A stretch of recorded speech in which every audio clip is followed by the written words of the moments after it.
श्रीचक्रनिवासिनीं श्रीकरीं शिवकरीं वन्दे श्रीमातरं महादेवतरुणीं। श्रीललिताम्बिकायै नमः। नमो महद्भ्यो ऋषिभ्यो गुरुभ्यो नमः। చక్రరాజ రథారూఢ సర్వాయుధ పరిష్కృత అమ్మవారు ఒక దివ్య రథంలో వెళుతూ ఉన్నారు. ఆ రథం ఏమిటంటే చక్రరాజ రథమే. ఇక్కడ నుంచి అమ్మవారు చేయబోతున్న యుద్ధ వైభవాన్ని మనం తెలుసుకుంటున్నాం. అయితే ఇక్కడ దేవతా యుద్ధములు వాటి యొక్క తత్వాన్ని కొంచెం గ్రహించి ఇక్కడ జరిగిన కథని మనం చెప్పుకుంటున్నామని కాకుండా ఇక్కడ ఒక జరుగుతున్న కథని మన అనుభవంలోకి తెచ్చుకుంటున్నాం అనే అంశంలోకి వెళ్ళాలి. ఎప్పుడు ఏ భగవత్ చరిత్ర విన్నప్పటికీ కూడా ఆ వినడం ఒక ఉపాసన. అందులో జరిగే ప్రతి ఘట్టము కూడా అందులో సంకేతాలు ఉంటాయి చాలా. అందుకే ఆ ఘట్టాలు పారాయణ చేసుకుంటారు.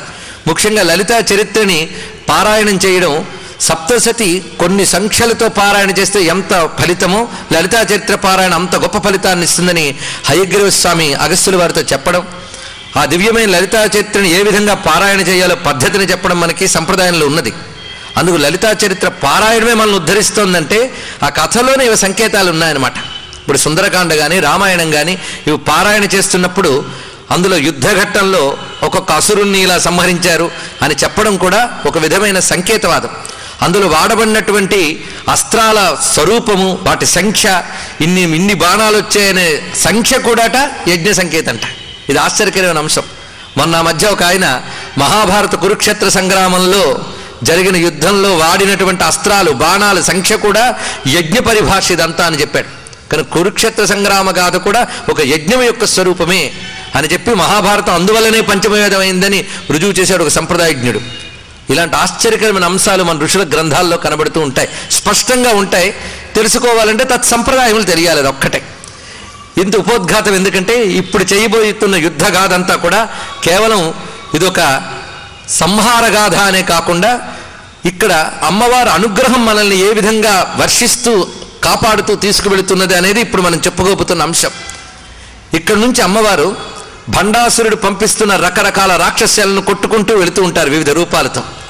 ఇదేమిటి అంటే మన అమ్మవారిని ఆరాధన చేస్తూ ఉంటే మనలో ఉన్నటువంటి రకరకాల అజ్ఞాన శక్తుల్ని, మనల్ని బాధించేటటువంటి రకరకాల అరిష్టాలని అమ్మవారు తొలగించుతూ చిట్ట చివరికి తన స్వరూపాన్ని సంపూర్ణంగా ప్రకటించి కైవల్యాన్ని ఇవ్వడమే ఇక్కడ నుంచి మనం చెప్తున్నటువంటి గాథ అంతా కూడా ఆ సంకేతంగా గ్రహించవలసింది. పైగా ప్రతి రాక్షసుడి పేరులో కూడా ఒక సంకేతవాదం ఉంటుంది. అందుకే పురాణములు ప్రతీకవాదములా అని ఒక పెద్ద చర్చ కూడా చేశారు.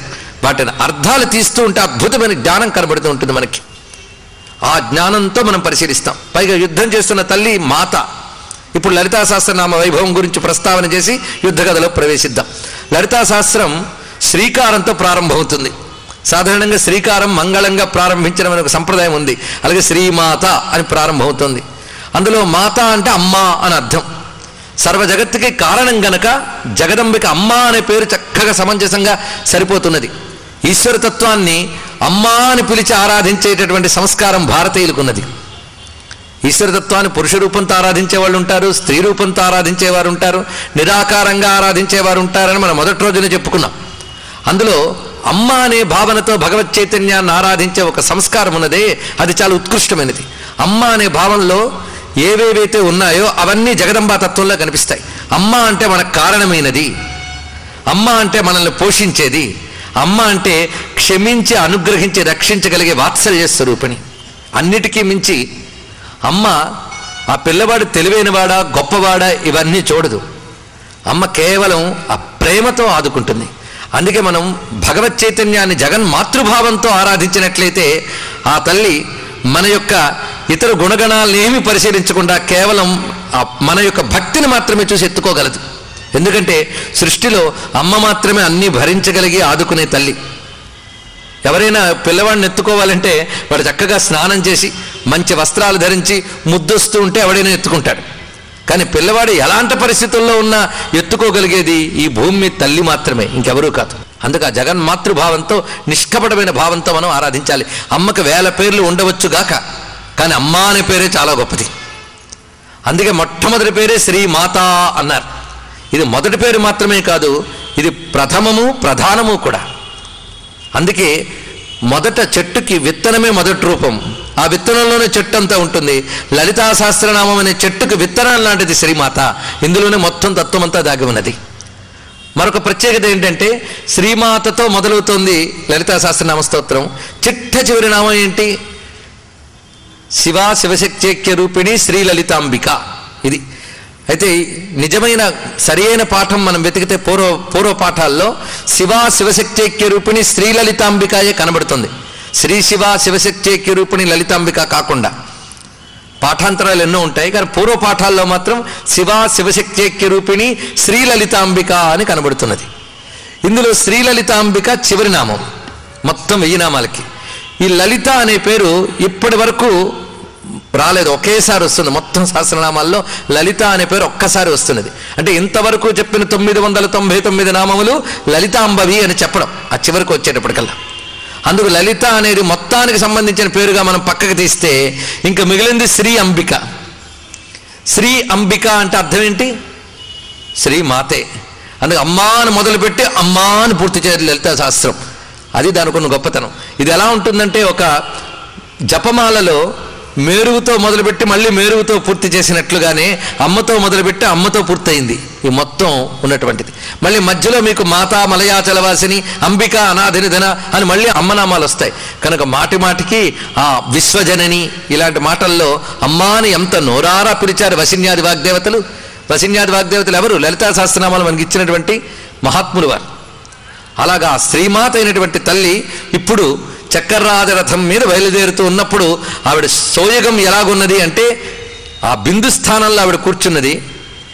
మిగిలినటువంటి 8 ఆవరణల్లో ఆ ఆవరణ దేవతలందరూ సన్నద్ధంగా ఉన్నారు. వాళ్ళు కూడా అమ్మ యొక్క ప్రధాన సేనల్లో ముఖ్యమైనటువంటి వారు. అణిమాదివి రావృతాం మయూఖై. ఆ చిట్ట చివరకు ఉన్నటువంటి త్రైలోక్య మోహన చక్రంలో అణిమ గరిమ ఇత్యాది శక్తులు ఉన్నాయి. అక్కడ వాళ్ళతో మొదలు పెట్టుకుని మొత్తం అణిమ మొదలైనవన్నీ కిరణాల్ట. ఆ మొత్తం ప్రతి ఆవరణలో ఒక్కొక్క దేవతల్ని మనం తీసుకుంటే ఆ చెప్పబడుతున్నటువంటి ప్రకట గుప్తతర సంప్రదాయ కులోత్తీర్ణ నిగర్భ రహస్య అతిరహస్య పరాపర రహస్య అని చెప్పబడుతున్న యోగినులు ఎవరైతే ఉన్నారో మొత్తం వీరందరూ కూడా అమ్మవారి నుంచి వచ్చిన కిరణాల్ట. ఈ భావన మనం చూస్తే ఆ శ్రీచక్రంలో బిందువులో ఆవిడ కూర్చున్నది, ఆవిడ నుంచి వచ్చిన కిరణాల్లో ఆవిడ చుట్టూ దేవతలు ఉన్నారట. ఇవన్నీ కూడా వాళ్ళందరూ కూడా చాలా ఉద్యుక్తులు ఉన్నారు. బిందు స్థానంలో ఆ తల్లి ఉన్నది. ఆ ఉన్న తల్లి యొక్క దివ్య సౌందర్యాన్ని ఈరోజు ఒక్కసారి ధ్యానించుకుందాం. మనోరూపేక్షు కోదండ పంచతన్మాత్ర సాయక రాగస్వరూప పాసాఢ్య క్రోధాకారాంకుశోజ్వల. ఇప్పుడు అర్థం చెప్పుకుందాం. ఎందుకంటే యుద్ధం అనేది కేవలం ఒకప్పుడు భౌతికంగా జరిగిన క్రియ మాత్రమే కాదు. అది ఇప్పుడు మనం అమ్మను ఉపాసిస్తూ ఉంటే మనలో ఒక్కొక్క దుర్గుణము మనల్ని బాధించే అనేక దుష్టశక్తులు నశించిపోతాయన్న భావన మనకు కలగాలి అంటే అమ్మ ఒకప్పుడు ఉద్భవించి ఒకప్పుడు అంతరించిపోయే శక్తి కాదు. ఆవిడ ఎప్పుడు ఉన్న శక్తి, ఎప్పుడు ఉన్న శక్తి. ఆ ఉన్న శక్తిని ఎవరు ధ్యానిస్తున్నారో ఎవరు ఆరాధిస్తున్నారో వారిలో ఆ తల్లి ప్రకటమవుతున్నది. ఆ ప్రకటమైన తల్లి వారికున్న సమస్త బాధల్ని తొలగిస్తున్నది. అదే మొత్తం లలితాలీల యొక్క సంపూర్ణమైన తత్వం. అలా మనం పరిశీలిస్తే అమ్మ ఎలా ఉన్నదో చూడండి. ఆవిడ పాశం పట్టుకుంది, అంకుశం పట్టుకుంది, చెరకు విల్లు పువ్వుల బాణాలు పట్టుకున్నది. ఇది కదా ఇందులో ఉన్న వర్ణనంతా. కానీ ఆ పాశం ఒట్టి పాశం కాదు, ఆ అంకుశం కేవలమైన అంకుశం కాదు, దానిలో మళ్ళీ ప్రత్యేకత ఉన్నది. అమ్మవారి యొక్క స్వరూపంలో ఉన్న తత్వాన్ని చెప్తూ ఒక ఉపనిషత్తు ఉంది ప్రత్యేకించి.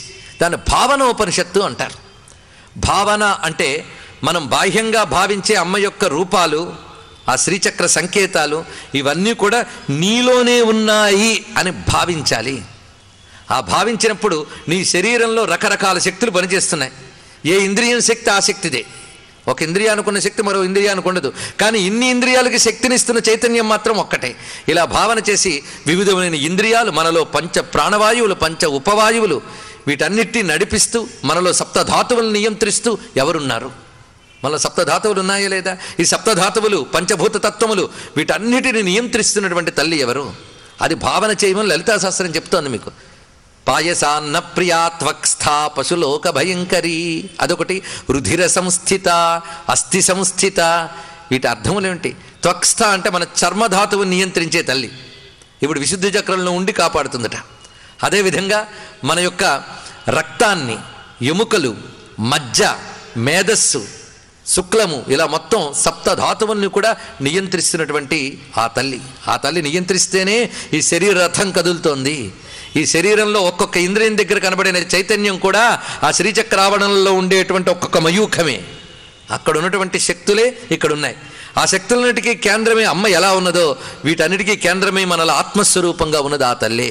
కనుక లలితాదేవిని ఇక్కడ భావించాలి. స్వాత్మైవ దేవతా ప్రోక్త, అక్కడ భావించరా బాబు అని మొట్టమొదటి వశిన్యాది వాగ్దేవతలు చెప్తున్నారు. మధుకైటభనిహంత్రీ మహాకాళికాం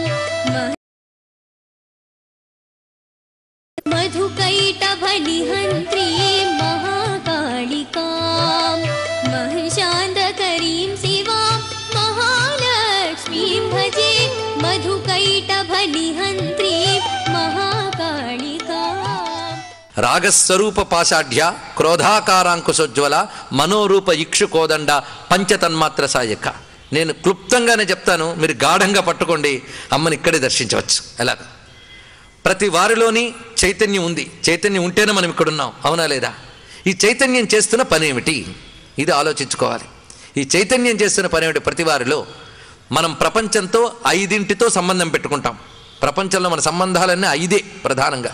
చూడండి, శబ్ద, స్పర్శ, రూప, రస, గంధ, మన అనుభవాలన్నీ ఇవే, అంతే కదా? ఇంతకు మించి మరేమైనా ఉన్నాయా?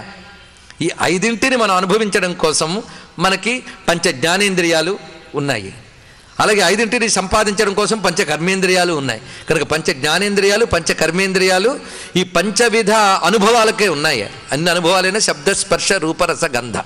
అయితే శబ్దస్పర్శ రూపరసగంధాలు అక్కడ ఉన్నప్పటికీ కూడా వీటితో కలిసి అనుభవించేది ఇంద్రియాలు ఎన్నున్నా వీటితో కలియవలసింది ఒకటి ఉంది, మనస్సు. మనస్సు కలియకపోతే అనుభూతి లేదు. ఉదాహరణకి ఒక శబ్దం అక్కడ మోగుతూనే ఉంటుంది, కానీ మన చెవిని పడదు. మీరే చెప్పారా, మేము వినలేదండి అంటాడు. చెప్పాం, వాడి చెవి ఓపెన్ అయి ఉంది, శబ్దం వాడి చెవిలోకి వెళ్ళింది, కానీ వాడు ఎక్కలేదు. ఎందువల్ల? శబ్దం అక్కడే ఉంది, శబ్దాన్ని గ్రహించగలిగే ఇంద్రియం ఇక్కడ ఉంది, కానీ మనస్సు కలవలేదు. అది వచ్చింది బాధ. అందుకే ఈ శబ్దస్పర్శ రూపరసగంధాలు బాణాలు లాంటివైతే మనస్సుతో అనుసంధానించాలి. అందుకు మనస్సు ధనుస్సు లాంటిది అయిందిట. అసలు అనుభవం అంతా మనస్సు ద్వారానే మనం పొందుతాం. అందుకే ఆ తీపి అనబడే అనుభవ స్వరూపము మనస్సుదే గనక మనస్సును చెరకు విల్లుతో పోల్చారండి. అందుకు మనోరూప ఇక్షుకోదండ. దీనితో ఈ సంకేతాన్ని మనం అన్వయించుకోకర్లే, అక్కడే మాట్లాడుతున్నాడు వాడు. మనం పట్టుకోవాల్సింది అది. కనుక మన బ్రతుకంతా ఈ 5 మనస్సుతో అనుభవించడమే, అంతే కదా? అయితే ఈ 5 అనుభవించేటప్పుడు మనలో 2 రకాల భావాలు కలుగుతాయి. ఇష్టమైనవి పొందేటప్పుడు అనుకూల భావం, ప్రీతి భావం కలుగుతూ ఉంటుంది. అనిష్టమైనవి కలిగినప్పుడు ప్రతికూల భావం, వాటిపై ఒక అనిష్ట భావం, జుగుప్సాభావం కలుగుతుంది, అంతే కదా? ఈ 2. కనుక ఇప్పుడు మనకి ఈ పంచ తన్మాత్రల్ని మనం మనస్సుతో కలిసి అనుభవిస్తూ ఉన్నప్పుడు మనకు కలిగే భావాలు 2. ఒకటి అనుకూల భావం, ఇంకోటి ప్రతికూల భావం. ఈ అనుకూల భావాల్లో ప్రతికూల భావాల్లో మన డిగ్రీస్ తేడా ఉంటూ ఉంటాయి. కొన్నిటి పట్ల ఎక్కువ అనుకూల భావం, కొన్ని పట్ల ఆ మాత్రం, కొన్ని పట్ల మధ్యమ స్థాయి. అలాగే ప్రతికూల భావాలు కూడా కొన్నిటి పట్ల ఉదాసీనం, కొన్ని పట్ల తీవ్రమైన క్రోధం, కొన్నిటి పట్ల తలంచుకుంటే బెంగపడి డిప్రెషన్ అయిపోవడం, ఇవన్నీ కూడాను ప్రతికూల భావం యొక్క షేడ్స్.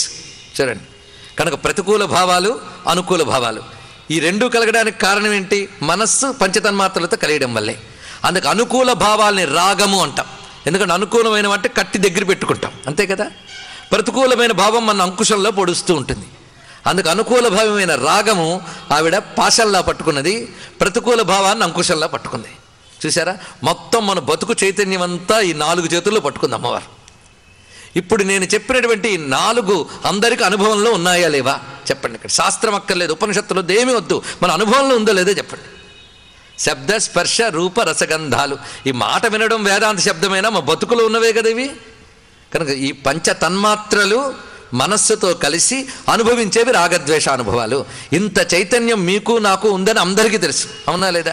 కానీ ఇంత చైతన్యం పనిచేయడానికి, ఈ 4 పనిచేయడానికి ఉండవలసిందేమిటి? ఈ 4 ఉండాలంటే అసలు ఉండవలసిందేమిటి? లోపల ఆత్మచైతన్యం అంటూ ఉంటేనే ఈ 4 ఉంటాయి. కానీ ఈ 4 పనిచేయడానికి అసలైన ఆత్మచైతన్యం లోపల ఒకటి ఉంది అని తెలుసుకోక ఈ 4 తన్మయమే తిరుగుతున్నాం. 4 చూస్తూ కూర్చుంటే బహిర్ముఖత్వం. ఈ 4 ఎవరి చేతిలో ఉన్నాయో తెలుసుకుని లోపలికి వెళితే అంతర్ముఖత్వం. అంతర్ముఖ సమారాధ్య బహిర్ముఖ సుదుర్లభ. రండి, మొత్తానికి ఈ మొత్తంగా ఈ నాలుగింటిని నడుపుతున్నటువంటి ఆ చైతన్యం స్వాత్మశక్తి అని తెలిసాక ఇంక నేనెవడు చెప్పండి, ఇంక నేనెవడిని? అన్నీ ఆవిడ పనులే అన్నాక ఇంక మనం ఏం చేసాం? ఆ నేననే అహంకారం ఇప్పుడు ఏమైపోయింది? ఆవిడలో లీనమైపోయింది. అలాగా అమ్మవారిని ఎవడైతే ఉపాసన చేస్తాడో వాడు మాత్రమే ఉత్తమ శ్రేణి ఉపాసకుడు అని చెప్పారు. అని ఎవరు చెప్పారు? మీరు లలితా శాస్త్రానికి ముందు చేసే ధ్యాన శ్లోకం చెప్పింది. అరుణాం కరుణా తరంగితాక్షిం ధృత పాశాంకుశ పుష్పబాణ చాపాం అణిమాదిభిరావృతాం మయూఖై. ఇంతమంది అమ్మలు ఉన్నారు చెప్పరా?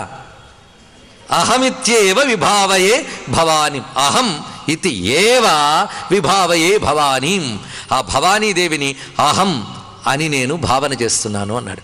అంటే మనలో నేను అనే చైతన్యం మనస్సుతోనూ పంచతన్మాత్రలతోనూ కలగలిసి రాగ ద్వేషాలనే భావాలతో కలిసి వెళుతూ ఉంటుంది. ఇదే జీవితం. కానీ ఇది నేను అనే చైతన్యానికి మూలమేది? మనస్సు మూలమా, పంచతన్మాత్రల మూలమా, రాగద్వేషాల మూలమా అంటే కాదు. ఇవన్నీ పనిచేయడానికి అసలు మూల వస్తువు ఆత్మశక్తి. ఇది కానీ గ్రహించితే ఒక చిత్రం జరుగుతుందట. అదేమిటంటే నువ్వు ఇంకా మనస్సు చేతిలోనూ పంచతన్మాత్రల చేతుల్లోనూ పడిపోకుండా అవి ఆవిడ చేతిలో ఉన్నాయని తెలుస్తాయి. ఇక్కడ మనం వాటి చేతిలో ఉంటే బంధం, అది ఆవిడ చేతిలో ఉన్నాయని తెలిస్తే ఇంకా అదే మన జ్ఞానహేతు అవుతున్నది.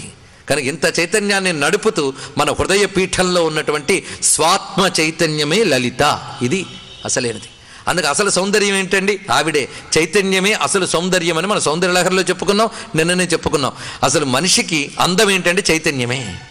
ఆ చైతన్యమే ప్రపంచమంతా ఉన్న అందం. అందుకే విశ్వమంతా వ్యాపించిన సౌందర్యం ఏంటంటే సర్వ చైతన్య రూపాం తాం ఆజ్యాం విద్యాంచ ధీమహి బుద్ధిం యానః ప్రచోదయాత్. అందుకే ఏ జగజ్జనని చైతన్యం చేత ఈ మనస్సు, ఈ పంచతన్మాత్రలు, ఇంద్రియములు పనిచేస్తూ మనలో రాగద్వేషాది అనుభవములు అంటే అనుకూల ప్రతికూల అనుభవములు ఉన్నాయో ఇన్నిటికీ హేతువైన మహాచైతన్య స్వరూపిణైన అమ్మవారిని నేను ఉపాసిస్తున్నానని తెలుసుకోవాలి. అలా ఉపాసన చెయ్యగా చెయ్యగా చెయ్యగా నీ అహం కాస్త అమ్మలో లీనమవుతున్నది. అదే అసలైనటువంటి లలితా ఉపాసన. అందుకే లలితా సహస్రం ఒకవైపు అమ్మవారి రూపాన్ని వర్ణిస్తున్నది, ఎన్నో మహిమల్ని మంత్రాలని చెప్తూ ఉన్నది. ఇంకోవైపు ఆలోచించడానికి కావలసిన మెటీరియల్ అంతా లలితా శాస్త్రంలో ఉంది. ఎన్ని రకాల ఆలోచనలు చేయొచ్చంటే లలితా శాస్త్రం దగ్గర పెట్టుకుని కొన్ని పుస్తకాలు తయారు చేయొచ్చండి. ఎలా తయారు చేయవచ్చు అంటే లలితా శాస్త్రంలో ఉపనిషత్ తత్వము అని కానీ పట్టుకుంటే బోరుడంత వేదాంతం లలితా శాస్త్రంలోంచి మనకు వస్తున్నది. ఎక్కడెక్కడ అంటే సర్వాంతర్యామిని సతి ఒకటి, సర్వోపనిషదుద్ఘుష్ట సాంచతీత కళాత్మిక. అన్ని ఉపనిషత్తులు నీ గురించే చాటేయమ్మా అన్నారు. ఇక్కడ అంటే ఉపనిషత్తులన్నీ చాటినటువంటి పరతత్వం అమ్మయే. స్వాత్మానంద లవీభూత బ్రహ్మాజ్యానంద సంతతి. మొత్తం తైత్రీయ ఉపనిషత్తులో చెప్పిన ఆనంద మీమాంస అంతా ఒక్క నామంలో పెట్టారు. అక్కడ ఆ అఖండమైన ఆత్మానందం ముందు బ్రహ్మలోకాది ఆనందములు కూడా అల్పములే అని చెప్పారు. అంటే అఖండమైన సచ్చిదానంద స్వరూపమే అమ్మ. అందుకే అమ్మ అంటే ఏదో ఒక దేవత, ఒక రాక్షసుల్ని సంహరించినటువంటి ఒక రూపము, మొక్కితే కాపాడుతుంది అనేటువంటి సామాన్య భావం నుంచి మనం ఎటువంటి భావంలోకి వెళ్ళిపోతున్నామంటే ఉపనిషత్ ప్రతిపాద్యమైన పరతత్వమే. అందుకే ఒక్క లలితమ్మ ఆరాధన మన ఆరాధన స్థాయి నుంచి జ్ఞానస్థాయిలోకి తీసుకువెళ్ళగలుగుతున్నది. ఆ కారణం చేతనే ఈ విద్యని ఉపనిషత్తత్వ ప్రతిష్టాత అయిన శంకర భగవత్పాదుల వారు అంగీకరించారు. అన్ని తంత్రశాస్త్రాల్లోని ఈ విద్యను మాత్రమే శంకరులు ఎందుకు తీసుకున్నారంటే ఇది ఒక్కటే నీకు బ్రహ్మ విద్యకు తీసుకువెళుతున్నదయ్యా. అందుకే ఆత్మవిద్య, మహావిద్య, శ్రీ విద్య, కామసేవిత. అసలు తత్వం వచ్చే ఏముంటుంది? అబ్స్ట్రాక్ట్. కానీ అసలు ఆవిడ అదే నిరాకార, నిరాకుల, నిర్మల, నిత్య. ఆ చెప్పేటప్పుడు భావాలు ఆలోచిస్తుంటే మనసు ఒక తాదాత్మ్య స్థితికి వెళ్ళిపోతుంది మనకి.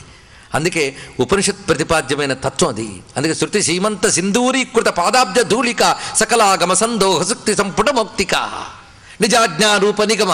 3 చెప్పారు ఇక్కడ. మొత్తం మన యొక్క శాస్త్రములన్నీ 3 చూడండి ఇక్కడ.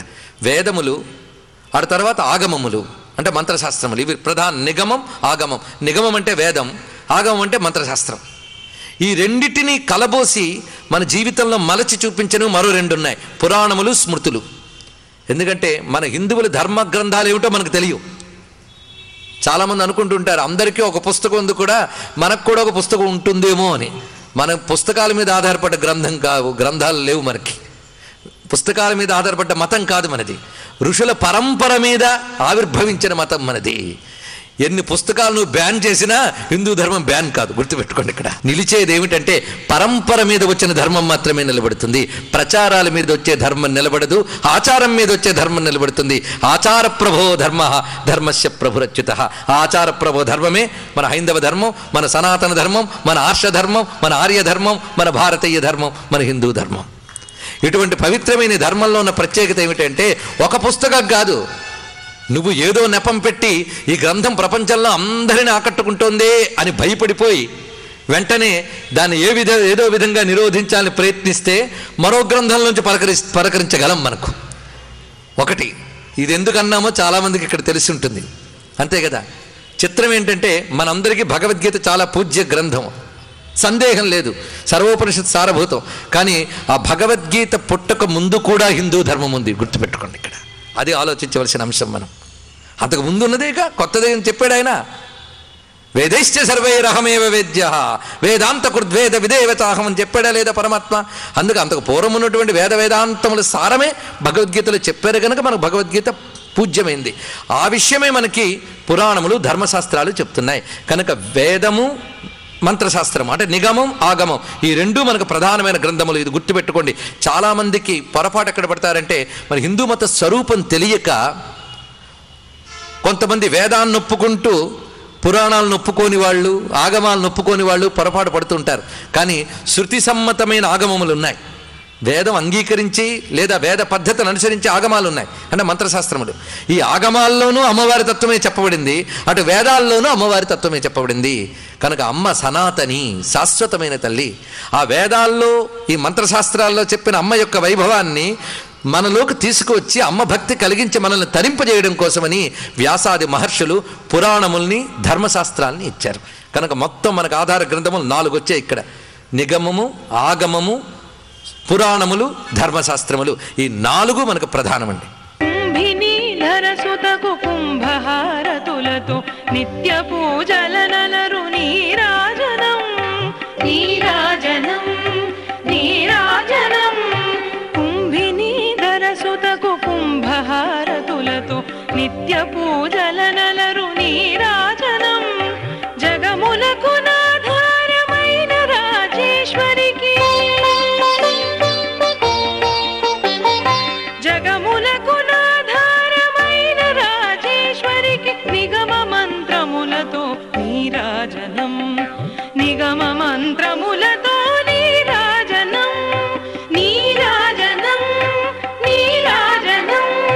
నిఖిల జగదీశ్వరికి నిత్య కామేశ్వరికి నిగనిగల కర్పూర నీరాజనం. సత్య శివ సుందరికి శంభు హృద్రంజనికి నెనురు తలపులతోడ నీరాజనం నీరాజనం నీరాజనం నీరాజనం నీరాజనం నీరాజనం నీరాజనం నీరాజనం నీరాజనం. ఈ కార్యక్రమాన్ని మీకు సమర్పించిన వారు న్యూమెరిక్ టెక్నాలజీ ప్రైవేట్ లిమిటెడ్. సంప్రదించండి www.ntc.in.com. మీ అభిప్రాయాలను సూచనలను మాకు తెలియజేయాల్సిన చిరునామా భక్తి TV, care of Rachana television private limited, road number 92, Jubilee hills, Hyderabad 5,96,000. మా ఇమెయిల్ ఐడి bhakti@gmail.com. మా వెబ్సైట్ www.bhaktitv.org. Phone number 9010222333.